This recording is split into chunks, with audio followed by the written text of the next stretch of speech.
Breaking news tonight, life-threatening heat gripping tens of millions here at home and abroad. Massive western wildfires burning out of control. Crews trying to get the upper hand under blistering conditions. And the record-high temperatures turning deadly overseas. Paris shutting down iconic landmarks. Our reporters on the ground. The shouting match behind closed doors after President Trump's shocking blow to a plan both parties approved to make it easier to buy a home.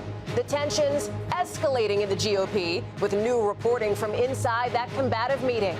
Emergency crash landing caught on camera. This rare video from inside capturing the moment this plane went down. How everyone managed to walk away. Camp Mystic, where dozens of girls and their counselors died in historic floods, filing for bankruptcy. Our interview with the parents of the victims and why they say this nightmare could have been avoided. The former youth pastor charged with his wife's murder after she fell to her death at a national park. Why he was arrested now, 2 decades after it happened. The powerful earthquake jolting Northern California. Look at that food flying off store shelves. What could be a new clue about where Taylor Swift might say I do, with speculation at a fever pitch. So are the New York City permits a hint or a head fake? And there's good news tonight. A lost, stuffy, devoted airport staffers and an emotional reunion captured on camera. Nightly News starts right now. This is NBC Nightly News with Tom Yamas. Good evening. I'm Hallie Jackson in for Tom tonight. And as we come on the air, a brutal and dangerous heat wave is baking tens of millions of people across the country and around the world with some of the worst heat some spots have ever seen. Here at home, those temperatures are fueling big wildfires in the west. You see those massive flames on the side of this highway in New Mexico. And in Utah, look at this scary scene on this doorbell camera. The flames just feet from the front door. And with so many American travelers in Europe, the heat dome there is tightening its grip as extreme temperatures already hitting records soar even higher, including in Paris, broiling with its hottest day ever, prompting the Eiffel Tower and the Louvre to shut down. The heat's also being blamed for dozens of deaths, including at least 48 people who drowned trying to cool off. Al Roker is here with the latest forecast, but we begin with Danielle Hamamdjian from one of the hottest places on the planet. Tonight, firefighters battling out-of-control wildfires out west. From Colorado to Utah to New Mexico. The fires scorching thousands of acres. The intense smoke seen here covering the sky in Utah. This Ring camera capturing flames surrounding this home. And in New Mexico, watch as this fire gets dangerously close to a highway. The blazes fueled by extreme heat across the country. The brutal temperatures also being felt in France as more than 50 million suffer a brutal heat wave. Unbearably hot. It's just ridiculous. You can't seem to escape it. While thousands of Parisians are flocking to the Canal Saint-Martin to cool off, the city reached 106 degrees, breaking a June record. While Paris once again had to close iconic landmarks, including the Louvre. There would normally be hundreds of people here waiting in line to step inside the most visited museum in the world. But look at it now. It's the middle of the afternoon and the doors have just closed. Around the country, at least 48 people have drowned since last week while trying to escape the heat. Americans in Paris trying to catch a break. We booked an Airbnb, spent one night there. It had air conditioning, but the air conditioning was not anywhere near sufficient. No one slept. As so many struggle to cope during the extreme heat. Danielle is joining us now from Paris. And Danielle, the heat's being linked to tens of thousands of power outages there, right? Yeah, and so many have been left without power. Meanwhile, here in Paris, the parks are open all night. Swimming pools have extended hours, and a lot of people, Hallie, spending a lot of time in their car where there is guaranteed air conditioning. Danielle Hamamdjian, thank you. Let's bring in Al Roker now, who's tracking all of this heat. And Al, it sounds like it's going to get worse before it gets better. That's right, both there and here, Hallie. Good evening. You can see from Presidio, Texas to Los Angeles, we've got 19 million people under heat advisories, heat watches and warnings. Now, here's what's happening. We've got this very dry air moving to the west. That's causing all the heat and the fires. We've got humid air to the south and moving to the east. Now, triple digits, Phoenix, Roswell, near triple digits for Dallas. And over in Europe, this big heat dome is keeping it all right there close to the ground. Paris, triple digits, same in Vienna, Milan, and Marseille. And in fact, the western half of France today, Hallie, over 104 degrees. Some relief by the time they get to the weekend. Hallie? Is wild. Al, plenty to track. Thank you for being here. Here in Washington, new developments after a blow-up behind closed doors between the president and some in his own party. The escalating tensions coming after President Trump suddenly pulled the plug on plans for a popular bipartisan housing bill. Gabe Gutierrez explains. The stage had been set, but tonight, an abrupt cancellation. President Trump suddenly scrapping a planned signing ceremony for a bipartisan bill to lower housing costs. I'm proud of the work of the House and Senate to get people to yes. But as that news conference was unfolding, President Trump pulled the plug, posting the signing ceremony was canceled until such time as we passed the desperately needed Save America Act, part of his rift with some Senate Republicans. Then came a tense lunch with the Senate GOP. We're very proud of the party. We like our leader. We like everybody really in the room. I don't like a few people, but that's okay. The deepening divide coming a day after 4 Senate Republicans joined Democrats to pass a symbolic measure, urging the president to end the war with Iran. Iran is making very big concessions. We'll see what happens. One of those Republicans, Senator Bill Cassidy, told us he lost his temper and said the president also raised his voice while talking about that vote. I feel like there's answers that need to be given, and they've not been given. The president now saying he won't sign the housing bill, which cuts regulations to spark construction, unless Congress first passes the Save America Act, which mandates photo ID and proof of citizenship to vote. We have to press for election integrity measures. That's why we've made it a top priority. Democrats oppose it, arguing the sweeping bill would place too many restrictions on voting. Instead of doing what the American people need and want, he's off saying, I'm going to keep a bunch of them from voting. While President Trump is now asking the Justice Department to investigate oil companies, saying with oil prices plummeting, gas prices should be falling faster, which the oil industry disputes. The oil companies are possibly gouging. I hope they're not, otherwise they're going to be in big trouble. Gabe is joining us now from the National Mall, where the president is set to speak at a Freedom 250 celebration. So, Gabe, how far is the president willing to go to oppose this housing bill? Well, Hallie, the president did not directly answer that question today. Some House Republicans telling NBC News they are just stunned by how this all went down today, one calling it, quote, crazy. Meanwhile, if the president takes no action, the housing bill becomes law in 10 days. Hallie?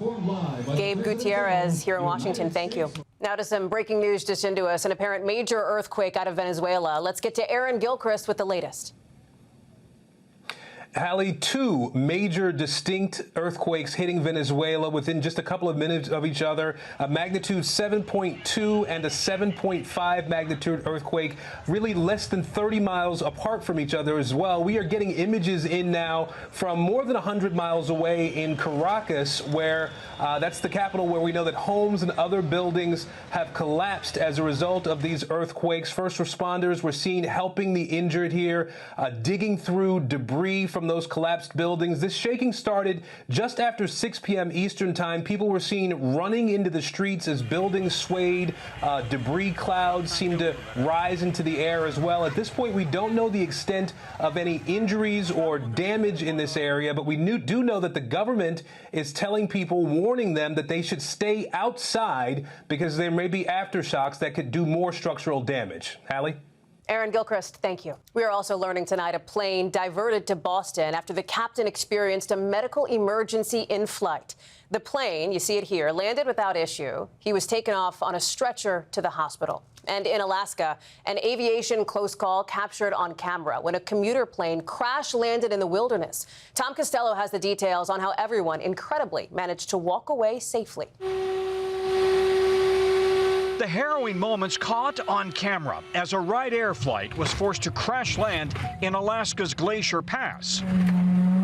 Despite a terrifying few moments, no screaming, no panic.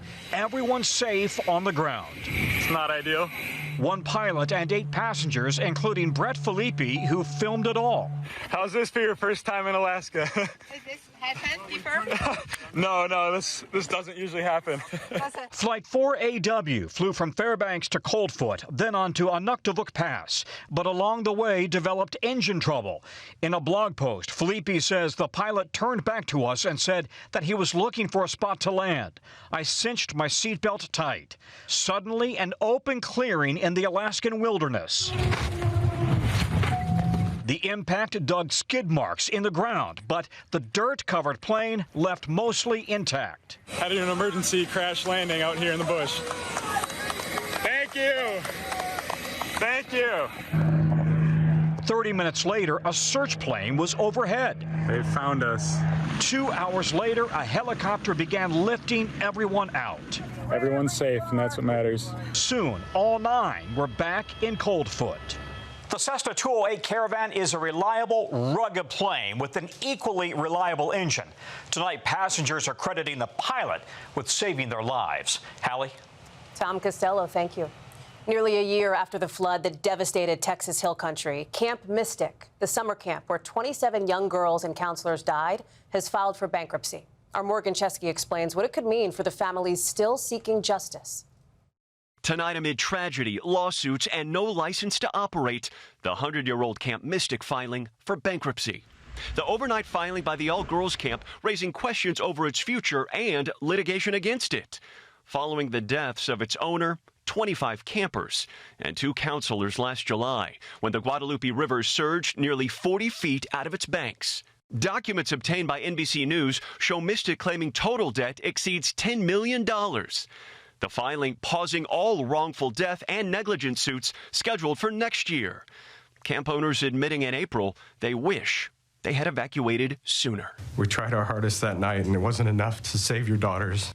The fight for accountability, led by Heavens 27, formed by the families who lost their daughters. As a mother or a parent, really, there's a desperate need to know, what did you go through? Were you alone? Were you with someone? Were you afraid? Was it fast? 8 of those mothers sitting down with our own Lester Holt. Could this tragedy have been averted? 100%. Yes. Our girls should be here with the time frame. There's time for them all, the whole camp, to evacuate safely. Camp Mystic's attorney telling Lester staff did follow their policy of sheltering in place, but suffered without a better flood detection system. Every time it rains, there's a risk of flash floods, but that's not the same thing as what happened here. This was a 1,000-year flood that nobody's ever seen before. And tonight, an attorney representing multiple Mystic victims tells me that bankruptcy will not stop people from being held accountable, adding these innocent young girls deserve justice. Hallie. Morgan Chesky, thank you. And you can see much more of Lester's reporting on Dateline this Friday at 10/9 Central. When we are back in just 60 seconds, the former youth pastor charged with his wife's murder 20 years after she fell to her death in Zion National Park. And the earthquake shaking California today, reports of injuries and new video of the damage. Plus, what we've just learned about the permits requested in New York City and why some suspect they're connected to Taylor Swift's wedding. Back now with a dramatic arrest today in Las Vegas. A former youth pastor charged in his wife's death 20 years after she died while hiking in Zion National Park. And tonight, her family is speaking out. Here's Liz Kreutz.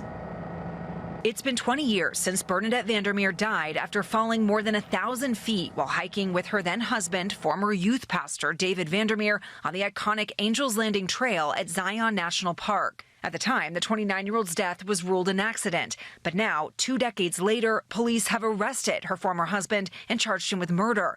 Utah investigators saying new evidence proves he intentionally and knowingly caused her death. There was a motive for David Vandermeer to commit this crime. There were several motives. According to prosecutors, David Vandermeer had been unfaithful to Bernadette for years after he began a relationship with an underage girl who was part of the church youth group he ran. Investigators say that woman recently told them Bernadette's death happened 2 days after she had told David she wanted to break off the relationship, and that David had previously said to her the only way they could be together is if Bernadette was not alive. The two later married, but then divorced. David is now a yoga instructor recently seen here preaching about mindfulness. We can uncover a whole lot about ourselves by noticing more. Tonight, Bernadette's parents speaking out, saying their daughter's death always seemed suspicious. I suspected him all along. 3 weeks when they were dating, I said to her, I don't trust him. And I did not, and I never did trust him. And Hallie, prosecutors say they reopened the case after receiving a new tip about Vandermeer. He's expected in court tomorrow. We've not been able to reach his attorney. Hallie. Liz Kreutz, thank you. We are back in a moment with the historic earthquake rattling Northern California. Store windows shattered as that region shook. Plus, a major update on the drug charges announced yesterday against Olympic ski legend Bode Miller. Next.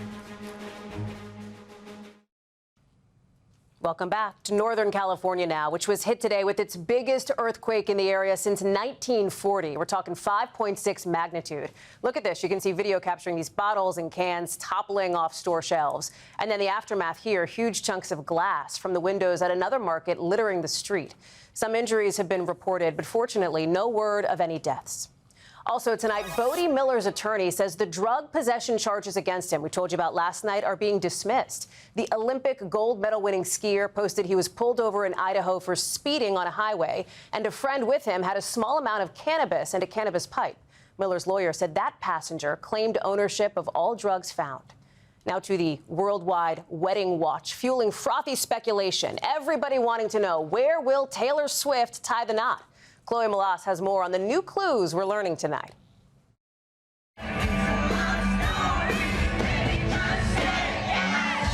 Their love story has captivated millions. Taylor Swift and Travis Kelce.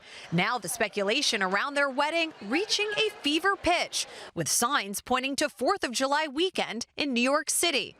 A source at Madison Square Garden telling NBC News that the famed venue is booked from July 2nd to July 4th for a big event, but would not share further details.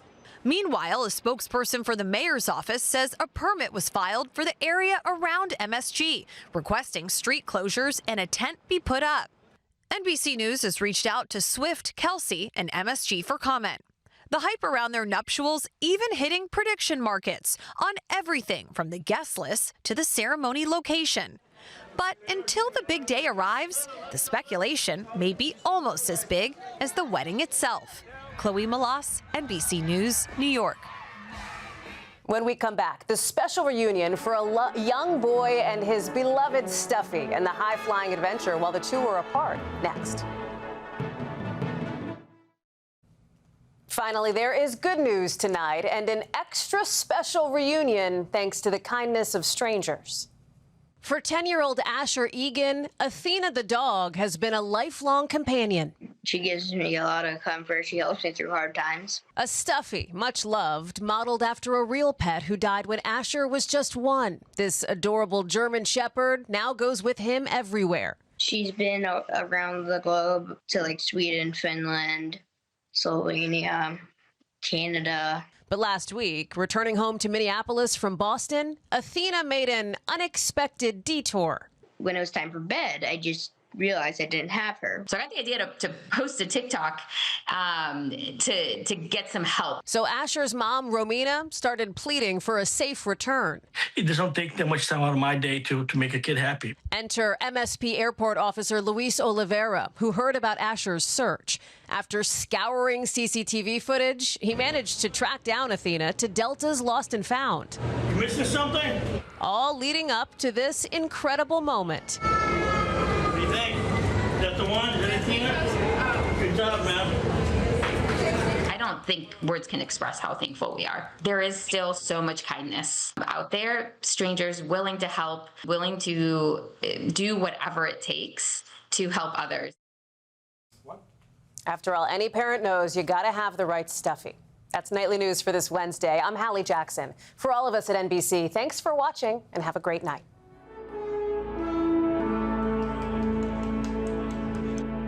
We thank you for watching, and remember, stay updated on breaking news and top stories on the NBC News app or watch live on our YouTube channel.